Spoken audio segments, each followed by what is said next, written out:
Misogyny, a painful reality in our existence engraved in every culture and society devoid of race, ethnicity, and landmark boundaries. It can be found anywhere and it can be exercised by anyone. Many make the mistake of thinking that misogyny is an individual thing, a one-person problem, but it's not. Misogyny is not just a simple hatred of women exercised by men. It is an environmental and social construction exhibited by communities. It is a construction built on the foundations as old as time itself, and its roots run deep into the darkest parts of humanity. It is in the home, the school, the workplace, and yes, in entertainment. Sometimes it still surprises me how much the world has developed in the last decade alone, from the world of medicine to technology and education. Yet for some reason, there are some humans on the planet having a hard time downloading the fact that women, like my mother puts it, don't just exist to just bear children and die. Whether it is in the streets or in the highest of offices, such as parliament, we still have women who have to work twice as hard as men to prove that they're capable of using their brains. Believe it or not, some of the greatest thinkers, philosophers, and world changers have had plenty of sexist and misogynistic beliefs themselves. Regardless of how progressive the world has been in other areas, the simple belief of equality seems to be a difficult one to understand. I mean, we're all human, and like my mother says, we all need to exchange the two gases in order to survive. So why is it so difficult for some people to understand that we deserve the same rights? Well, I'm a firm believer in looking into history in order to understand the present and to change the future.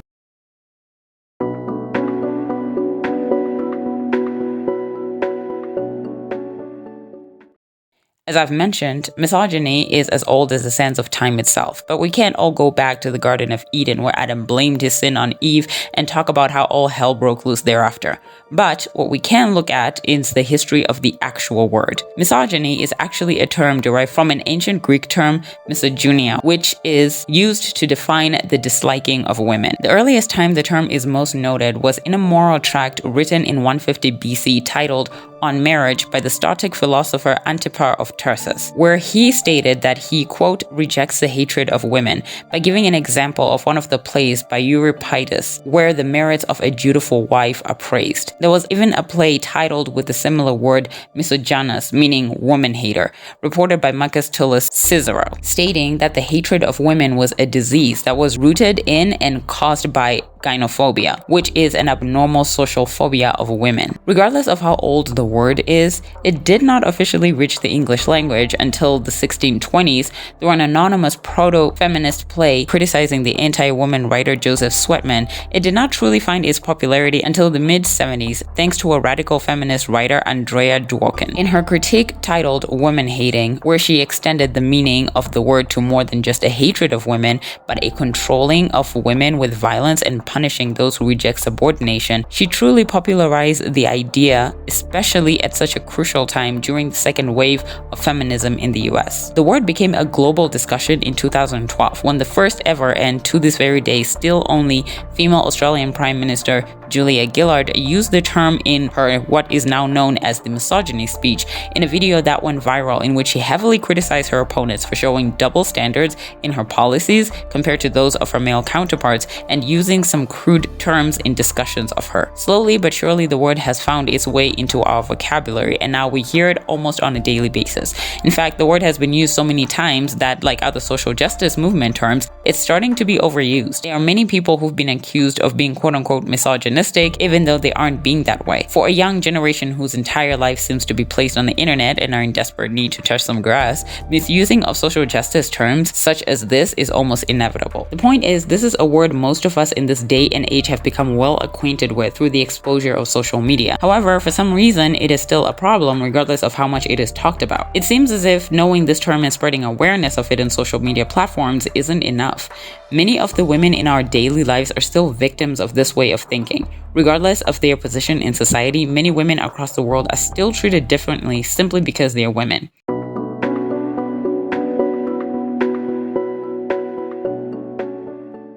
Since we're still in the introductory part of this video, let's start by defining misogyny. Many definitions of the term exist, and a majority of them simply define it as a strong hatred for and a prejudice against women by men. But as I mentioned before, this stopped being an individual problem or a man problem.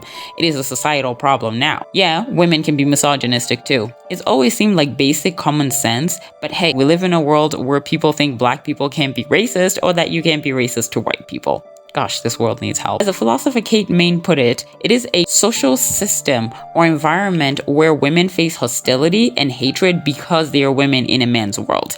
Doesn't matter whether it's a man or a woman doing it. It is a deep belief system that women don't deserve respect, or rather the same respect as men, and any women who dare to challenge this belief are bad and need to be put in their place, whatever that means in a particular society. This then goes hand in hand with sexism, which is the expression of the assumption that the male gender is superior and the female one is inferior, simply based on biological sex. Nothing more. In that environment, women are expected to know their place, a place of submission and obedience and compliance to the male gender, and to keep it that way. Their sole purpose in existence is to serve in the kitchen, in the bedroom, and then die, and that any life outside of raising children is reserved for the male gender. But this was misogyny and sexism decades ago. Like all belief systems, these two have evolved, and it stopped being a system of constantly confining women to the kitchen, but rather making sure that they remain below men regardless of where they are. If for some crazy reason they happen to be in positions of power, then the system in that place will either disrespect them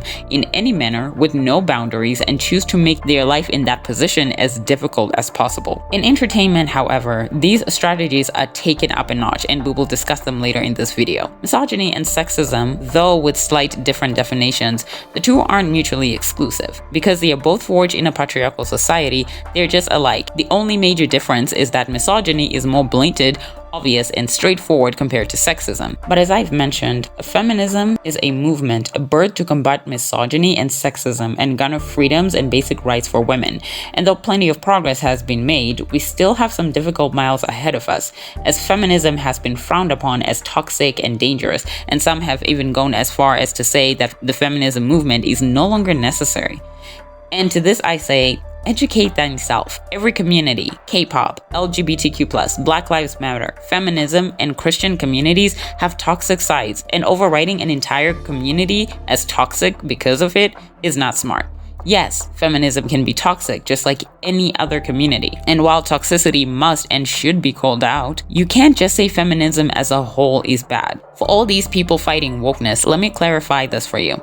Feminism is about equality, not hating men. There is nothing intelligent about hating men for simply being men. I have found some people attacking me for defending idols such as Han and Woojin and claiming that I was quote-unquote misogynistic and I did not defend Mina when she was toxic. The fact that people needed me to defend a toxic, manipulative person on the simple basis that she is a woman shocks me.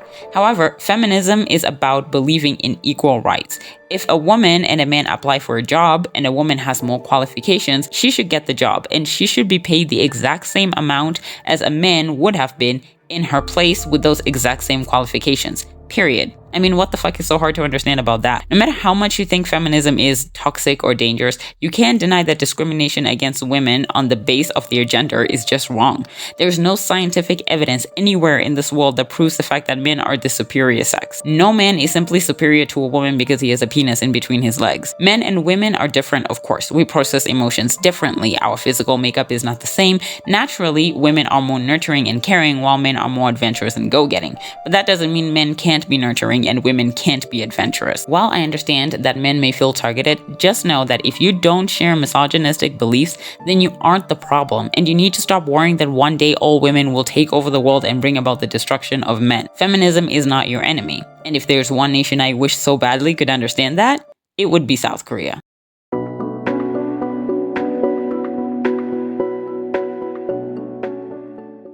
While misogyny and sexism seem to be losing its hold in most nations around the world, it seems as if South Korea is kind of going back in time. Most men, and even more unsettling, younger men in their 20s, are very aggressively misogynistic. In fact, in this year's Seoul mayoral elections, a whopping 72.5% males voted conservative as a way to combat feminism. 72.5% in just the capital.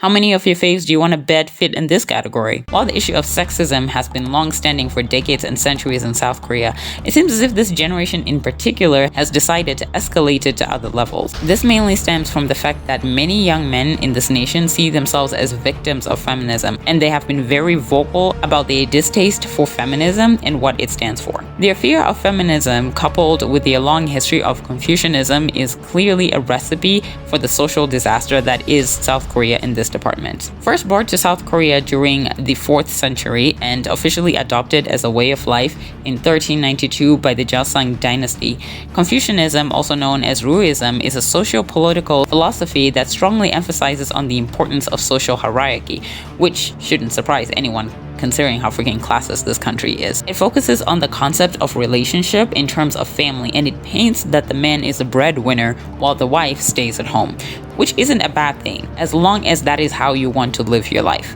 Let me double down on that. If you want to be a housewife or stay-at-home mom, that is okay. No one should shame you for how you want to live your life. However, the teachings of this ideology make it pretty clear that in order to maintain order in a household, there had to be certain rulerships, specifically one of the father and over the son and one of the husband over the wife, and that the wife's role was to be subservient to her husband. As far as I know, this ideology says nothing about the mother's authority over her children. Women have no authoritative role at all. In fact, there is a teaching titled The 3 Obediences and 4 Virtues, lessons specifically for women that emphasize that they are to, quote, obey the father before marriage, obey the husband after marriage, and obey the son after the death of the father. Apart from that, during the wars, like many other nations, Korean women were subjected to military slavery. During World War II, thousands of women were forced to be, quote, comfort women for the Japanese Imperial Army, and it grew worse after the US enlisted more than 1 million South Korean women into military prostitution. The authors of the Journal of the Korean Studies are very much convinced that these actions are a massive contribution to the gender equality issues that this nation faces today. Women were sexually violated for decades, and it wasn't until 1993 that sexual violent crimes were held to a higher degree than the average crime. 1993, guys, literally 30 years ago. Let that sink in. Acts that allowed for equality in work and maternity protection were legislated in the late 1980s, and acts that allow protection of victims of domestic violence were legislated in 1997, the year that I was born, 24 years ago. That's literally like yesterday, considering that this country has had a government since 1948. In 2012, the nation seemed to have hit a milestone when they elected their very first female president, Park Geun-hye. And that might have been considered a major win for the feminist movement in the name of progress, but then the woman was up to her eyeballs in dipshit scandals and was eventually impeached, leaving the impression in an already skeptical nation that women are unfit to run a country. This is South Korea, not the Korean dramas and the glamorous K-pop life you see through the lenses of a camera and your phone screen. This is the Korea that the average woman lives in, the country where she is looked down upon because of her gender. The regular woman who has to work twice and sometimes thrice as the average man to prove her worth. How many times do you think a woman in a position of power in the workplace has been reminded of the screw-up that was the nation's first female president? Plenty of male Korean presidents have had scandals, and no one has ever used that one man's mistake to judge them all. Yet when women mess up, the country decides that women aren't fit to run countries. The way this nation is so self-absorbed and cocooned in themselves and acting as if Angela Merkel is not a thing is astonishing. As you can see, this has nothing to do with an observation. This is a nation that expects women to make mistakes and mess up because they are women. When the mayor of Seoul took his own life after being exposed for sexual harassment, people even started to sympathize with him and refused to call him out on his cowardice and his refusal to take responsibility for his crimes. This is South Korea. So whatever fantasies you have about finding your Korean oppa and living happily ever after, you need to seriously revise them.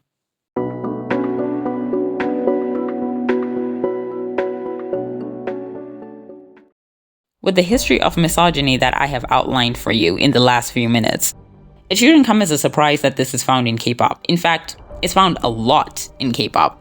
Not just in the companies, which I will get to in a second, but in the fans and the industry as a whole. The most common and obvious of these has to be the double standard. When we say one has a double standard, we simply mean that the set of rules and principles in a similar circumstance are applied more rigorously to one party and not to the other. With double standards, let's first tackle the case of public outrage. When a male idol does something problematic, the outrage is almost nowhere nearly as harsh and as unforgiving as when the exact same thing is done by a female idol. In fact, any fans who bring up problematic behavior done by a male idol in the past are often shamed by that idol's fans. Yet, if a female idol is misunderstood, she's still called out on what she's done for the rest of your life. And anyone who stands up for her is shamed. We could start with a simple case of the resting bitch face, also known as the RBF. Female idols such as Jennie of Blackpink are constantly accused of having a bad attitude, while idols such as Kai, V, and Jimin, who also have RBFs, are seen as hot and sexy. These male idols do it because they're sexy. Jennie does it because she's a bitch. Osomi, who's been trashed and called arrogant for her debut song Birthday, while male idols call themselves kings and bosses, and fans support them on that. Remember when Yoongi rapped in Give It To Me, quote, "Couldn't live like a dog when I was born to be a tiger"? In fact, there is a high level of self-regard in a lot of August D music, and I'm not bashing this music because it is good and I happen to be a huge fan, but no one ever calls him arrogant or judges his entire personality based on these lyrics. All Somi needed to say was that we were not invited to her birthday and all of a sudden she was obnoxious. Another bigger case of backlash centers on Irene of Red Velvet when she commented on the feminist-centered book Kim Ji-young, born in 1982. She received so much backlash that her male fans in South Korea went as far as to burn her merchandise to show how angry they were. However, we saw nothing but tumbleweed in the streets when RM and other male idols who had read the book commented on it. Or maybe we can talk about Kai, who has 2 ex-girlfriends, that we know of anyways. No one cares. But Jennie and Suzy, who have ex-boyfriends too, and what are they called? Sluts. Yes, Blackpink's success has been attributed to quote-unquote having sex with Teddy or giving blowjobs to YouTube. These women are literally being slut-shamed for their success. But anyone who dares to say BTS didn't pave the way... With cancel culture, it's way too much. When dating scandals come out, the woman in the relationship is most likely to get more hate than the male one. The female fans of the idol will call her every name in the book. This shows that misogyny is internalized. The fact that these female fans act as if this male idol was held at gunpoint to date this woman is ridiculous. It doesn't make any sense. The same female fans who cry and whine about misogyny have internalized it into their brains, and it keeps showing in the way they use cancel culture. To this very day, when someone brings up the case of RM or any male idol who said the N-word, the story is always that he has apologized, therefore their past isn't up for discussion.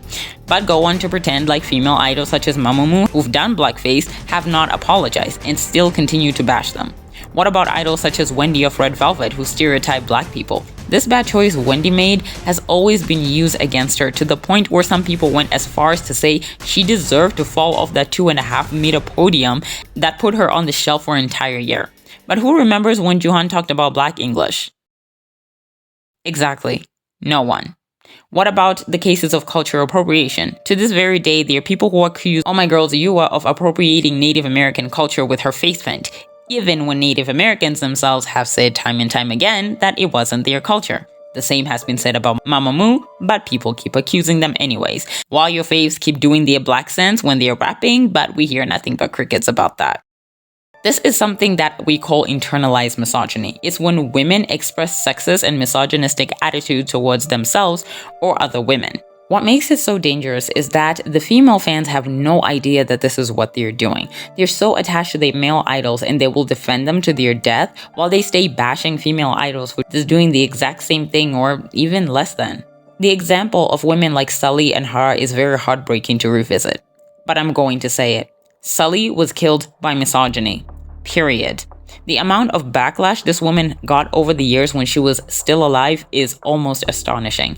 Let's start with the fact that she wrote in her diary at 9 years old that she thought she was pretty but didn't understand why other people believed so. And she faced a harsh amount of unnecessary criticism.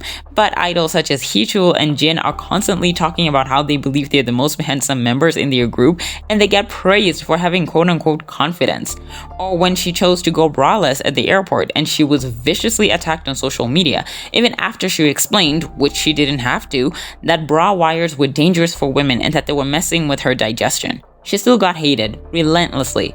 Every time this woman posted a picture on Instagram, there were comments about her body saying that she needed to get her chest fixed, that she was too skinny, and that she was an attention-seeking slut. And even worse, for dating the rapper Choiza, her career fell apart and she eventually had to leave FX, the group that she was in, and was constantly attacked for that relationship, while her boyfriend's career wasn't affected at all. Part of her leaving FX was due to mental health issues, and because she was vocal about not only that, but women's rights as well, she was constantly bashed and made fun of. She did threaten to sue, but after she noticed that one student was in university and that the record would be stained, she chose not to, but her efforts of compassion went unnoticed, and she eventually ended her own life.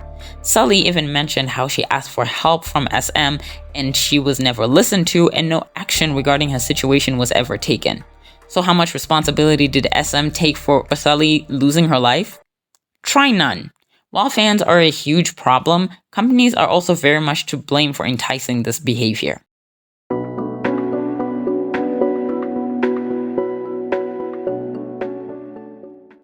If there is one thing that is definitely difficult to hear, is that K-pop companies do not view idols the way you and I do.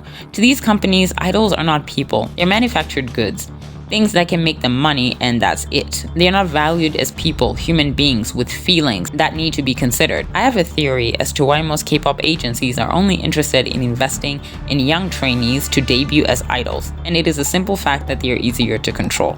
The brain of a regular person doesn't even fully develop and mature until they're at least 25 years old. At a time when they're still growing, reining them in and taking advantage of the lack of knowledge of this industry makes it easier for agencies. The average idols are not even treated like normal human beings. They're expected to live up to standards that are set up for them without any regard for their mental health or their overall well-being. Women especially have been pressured by companies to do whatever it takes to impress the public. On the first episode of this series, we talked about a situation with the since disbanded K-pop group Stella and how they were forced to do sexual concepts in order to make money, and that their rights and trusts were constantly violated.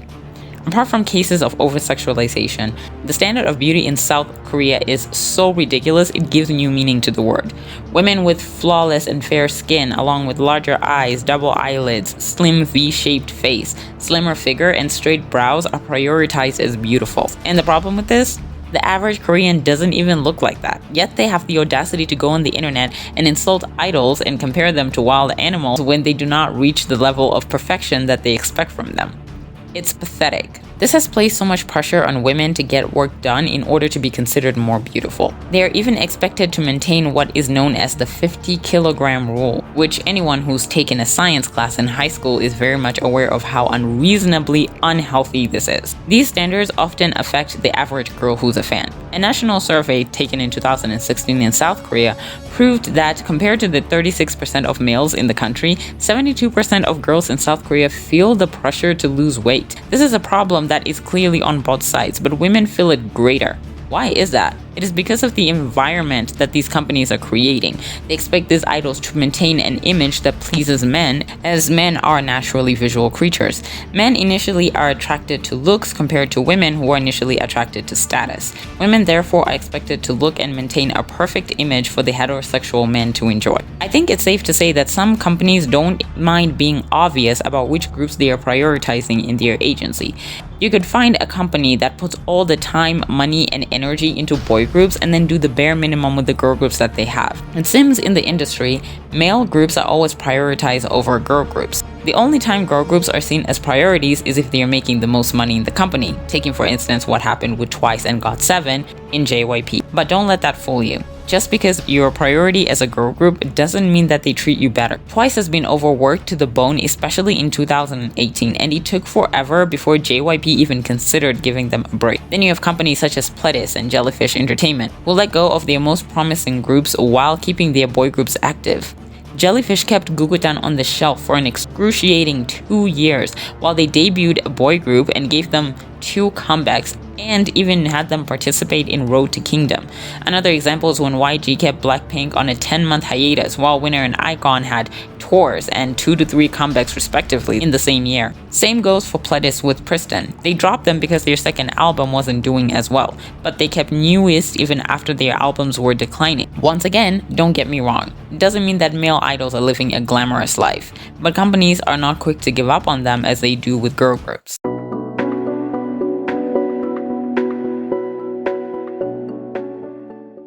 There are some idols who have downright expressed their misogynistic beliefs, and for fuck's sake, please do not talk about idol A and B has apologized so we don't have to talk about it. Misogyny is engraved in some of these idols' life, and a simple apology to tone down Twitter backlash is not going to erase the years of that mindset. It's going to be a topic of discussion because this isn't a tiny problem in this country. It is a big deal, and we're going to talk about it until something changes. Starting with Super Junior, a group that is in dipshit for saying problematic things, the members Shingdong and Lituk have also expressed their sexist points of view. In a show, Shingdong responds to a young woman who was struggling with weight problems with, and I quote, "For me, if you have to lose weight, then you should. Lose a little weight, can't you just manage yourself? If I say this, the other party will go, who are you to judge? And I will say, I am a guy and you're a girl." Oh god, this man.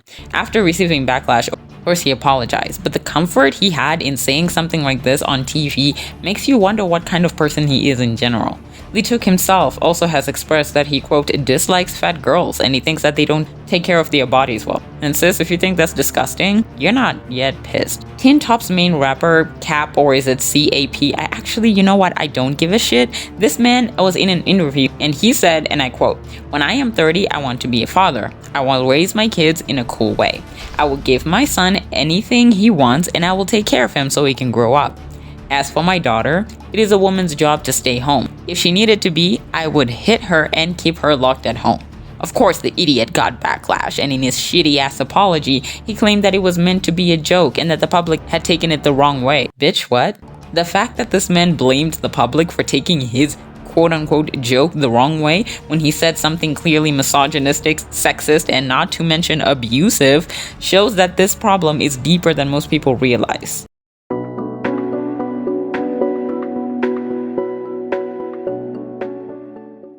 In the case of BTS, they have been proudly branded by international K-pop fans as feminists.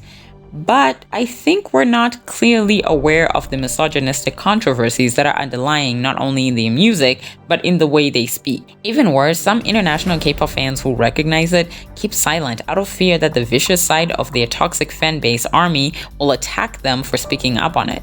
BTS has faced a lot of backlash for simply being successful, and fans have made it mandatory to protect them and call anyone who speaks out on any problematic behaviors in that group or their members as a hater and jealous. I've been called that here on my channel several times, which is sad considering that I actually happen to love BTS and their music very much. A strange tweet from their account that I knew nothing about until this research, that dated back to February 9th of 2013, quoted that girls have to show skin in both in winter and summer because that's how men would like them.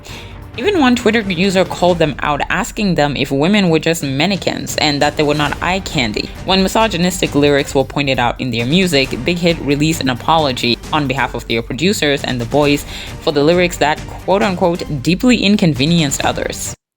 Okay. Would have been great if they left it at that, but then releasing Not Today a few months after with the lyrics telling us to quote, just break the glass ceiling that imprisons you, suggests that maybe they just don't get it. Just break the glass ceiling? If only it were that easy, boys.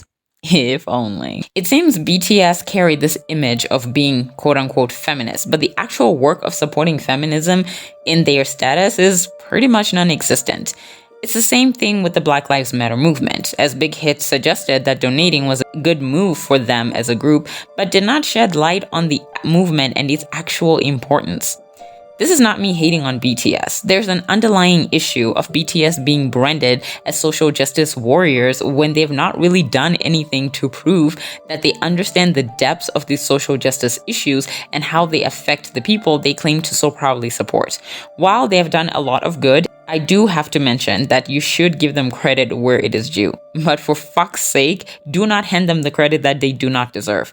If they truly care about feminism, we need to see the active evidence in their own nation where misogyny is hitting an all-time high. This goes for other K-pop groups too. There are many young men who look up to them and they can use their platform to actually shape the perspective of the nation.